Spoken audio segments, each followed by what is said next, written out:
ദുഃഖവെള്ളിയോട് അനുബന്ധിച്ച് ഒമാനിലെ വിവിധ ക്രൈസ്തവ ദേവാലയങ്ങളിൽ തിരുകർമ്മങ്ങൾ നടന്നു. ലോകസമാധാനത്തിനു വേണ്ടിയും പ്രത്യേക പ്രാർത്ഥനകൾ നടത്തി. വിവിധ സമയക്രമങ്ങളിലായി പുരോഹിതന്മാരുടെ നേതൃത്വത്തിൽ പ്രത്യേക പ്രാർത്ഥനകളും നടന്നു. നിരവധി വിശ്വാസികളാണ് പ്രാർത്ഥനകൾക്കായി ഒത്തുചേർന്നത്. പശ്ചിമേഷ്യയിൽ പ്രവാസികൾ ആകുലത അനുഭവിക്കുന്ന ഈ സമയത്തും ഒമാനിലെ മനുഷ്യർ സമാധാനപൂർവ്വം സാധാരണ ജീവിതം നയിക്കുന്നു എന്നത് മറ്റു GCC രാജ്യങ്ങളിൽ നിന്നും തീർത്തും വ്യത്യസ്തമാകുന്നു. യേശുക്രിസ്തുവിന്റെ പീഡാനുഭവത്തിന്റെ ത്യാഗസ്മരണ പുതുക്കി ഒമാനിലെ ക്രൈസ്തവ വിശ്വാസികൾ ദുഃഖവെള്ളി ആചരിച്ചു.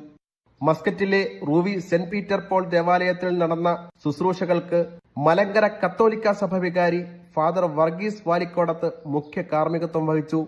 ഫാദർ സെബിൻ, ഫാദർ പ്രിൻസ് എന്നിവർ സഹകാർമ്മികരായിരുന്നു. ചടങ്ങുകൾക്ക് സാക്ഷികളാവാൻ ഒമാനിലെ വിവിധ പ്രദേശങ്ങളിൽ നിന്നും രാവിലെ മുതൽ തന്നെ വിശ്വാസികൾ എത്തിച്ചേർന്നു. കുരിശിൽ കിടന്ന് വേദന കൊണ്ട് പിടയുമ്പോഴും തന്നെ ശിക്ഷിച്ചവരോട് ക്ഷമിക്കണമേ എന്ന സഹനത്തിന്റെ പ്രാർത്ഥന വിശ്വാസികളെ ഓർമ്മിപ്പിച്ചു. പ്രത്യേകം തയ്യാറാക്കിയ കയ്പുനീര് നൽകിയും നേർച്ചക്കഞ്ഞിയോടെയും ദുഃഖവെള്ളിയുടെ ശുശ്രൂഷകൾ സമാപിച്ചു. ചടങ്ങുകൾക്ക് സെൻട്രൽ യൂണിറ്റ് ഭാരവാഹികൾ നേതൃത്വം നൽകി. പത്മചന്ദ്ര പ്രകാശ്, ജനം, ഒമാൻ.